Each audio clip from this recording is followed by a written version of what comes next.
Okay, so I haven't talked to you guys in a while, um, and I've got a lot going on in my life right now. I went to the doctors, and the last update you guys got from me is I went to the doctors about, the pains that I was having in my side, um, and me not starting my period. So when I finally went to talk to her, she gave me an ultrasound and she did some blood work. Um, when she looked, I had two cysts. They were pretty decent, 117, and I think she said 118 in length. I guess that's centimeters. I'm not too sure what she measures in length, but either way, I had two cysts. I will post pictures of what it looked like because I did get snapshots of what my ultrasounds look like of my ovaries and my uterus lining. Um, but I'm going to play the message because I don't want to get it wrong of what she said when they got my blood work back, because I was actually kind of baffled, like, what in the world's going on? Um, I might have actually deleted them, but let me see if I can get it to play. Tina, it's Julie with Dr. Harper's office calling. She would like you to go ahead with Provera. Either you didn't ovulate or there was a functional cyst going on. Either way, she said take the Provera or Prometrium and call us with your period after the medication. If you need medication called in, please call 215-829. That was the first message. So she said that either I did ovulate or I had a functional cyst, but either way, now I have to start Provera or Prometrium. So when I called in, instead of her giving me normal Provera, like she would, like I said, the first time that she subscribed Provera for me, I think I did, a 10-day cycle. This time, the last time, she gave me a 12-day cycle, which was a little weird. Now, I'm taking something called Prometrium. Now, I took it for the first time last night, and you take two 200 milligram pills, and it says it can cause some dizziness. Now, the side of this says may cause drowsiness and alcohol intensifies this effect. Then it also tells me to use care with machinery. No, this is not a narcotic. This is just, the progesterone. And it says it may cause a headache. And just so you can see what these pills look like, they are little yellowish capsules, and they have TVA19 on the front of them. This is what they look like. So I took two of these last night. I felt like I was drunk. I didn't know what the hell happened. It says may cause some things. Now, thank God I took this while I was at work and not before I went to work, because I probably would have got locked up for a DUI. Because you really feel like you are drunk or buzzed, and at work they were like, you look like you were high, like you just smoked some weed or something. Now, had they seen me walk in the door that way, they would have never believed that medication actually made me like that. Like, they said I really look like hell.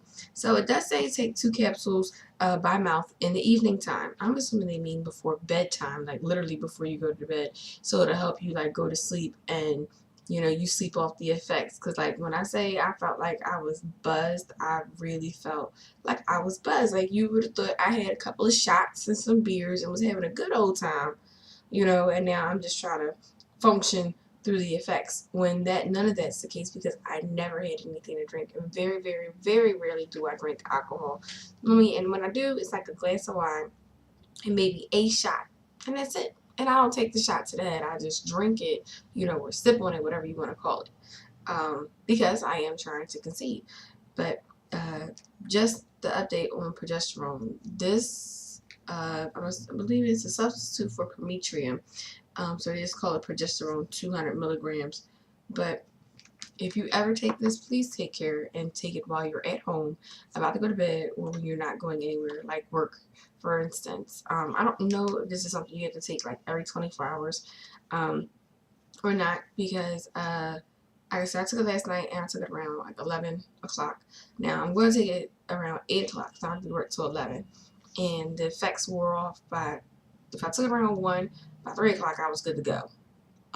So if I take it around 8, by 10 o'clock I'll be good to go. Probably gonna take a nap, but I just don't want to go to work feeling that way. I just don't. Also hope that I'm not overdosing, slightly by a couple of hours, but I can't function that way. That just not gonna work out for me. But that was the reason you guys heard the message. They weren't sure if I had a functional cyst or if I ovulated or I didn't ovulate or what the case may be. But now she wants me to call again with my period when I finally get it. So I'm taking 2 pills twice a day for 10 days, and then I have to wait for my period. So hopefully I should get it between 5 and 10 days. But that was the reason why my period didn't come on. Um, when I was telling you guys, I'm still waiting for my period. So she did not want to, when she seen the cyst, she immediately said she wants to see the cyst to be smaller before she gave me Clomid. She did not want to progress until they came down. She also initially said she was going to give me a birth control to take, to help shrink the cyst, but she said, had a feeling that since my period came on, that the cyst would already start to shrink on their own, and that's probably what was going on, is that they were already starting to shrink. Now, I haven't talked to her or seen her since the 5th when I went. I'm sorry. Yeah, the 5th when I went. And I went, instead of going back on Wednesday, I went on Thursday to get my blood work done. So now today's Saturday, and I'm on my second day for Metrium. Um, that's the only setback that I've had so far. It really made me feel kind of down though when I had it, because there was no real explanation of why my period came so late. When she said the cysts just, they do what they want. So pretty much they have a mind of their own. And I thought me taking the hormones controlled them functioning whatever way they were or were not functioning. But obviously they have a mind of their own. So that's why she wanted to wait, and she really wanted to see where at in my cycle I was before she prescribe me any more pills, whether it be the Clomid or Provera or progesterone or whatever we want to call this to give me my period now. But those pills do make you feel drunk, and I'm like, wow. I read online after, of course, I took them. One lady, at 200 milligrams, she felt buzzed. So you can just imagine what I felt like at 400 milligrams. Like I got like the shock of my life right there. Um, but that's really it for my update. Like I said, I was pretty sad because I wanted to, try this month, but things happen, and I can't change them. So hopefully October will be a better month, because I can't wait. So I'm thinking sometime around this month, sometime around this time next month, I should be able to start trying. So this way, you guys, I'll just keep updating you on what's going on. But I do have polycystic ovaries, but I also have Graves' disease. And I don't know if I told you guys, but my doctor did, change my dose of the methimazole that I take for my Graves' disease.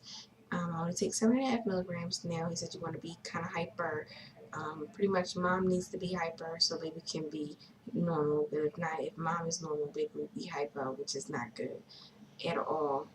And I'm on really low doses, so that's also a plus that I am well controlled. Um, and one thing that I also started doing is I started walking more. I don't do a lot of strenuous exercise because I don't have a lot of time. Like, I know it's not a good reason not to exercise, but I do walk when I walk a dog. But I started walking without the dog, and I made a commitment that I want to walk at least 3 times a week, for at least a half an hour. So I don't know how far I'm walking in a half an hour. I'm just taking and walking, and once I walk 15 minutes out from the house, then I turn around so I can make my way back to the house. So I don't know how far it's getting me, but half an hour walking at least 3 times a week is what I'm doing, to help me continue to lose weight. Because I know I can't do any extreme dieting or exercise routines, but I still need to exercise. Because if and when I do conceive, we don't want child labor to be harder than what it already is. So, with that being said, I will chit chat with you guys later, and I just want to give you guys a quick update on where I'm at in my cycle and my trying to conceive journey.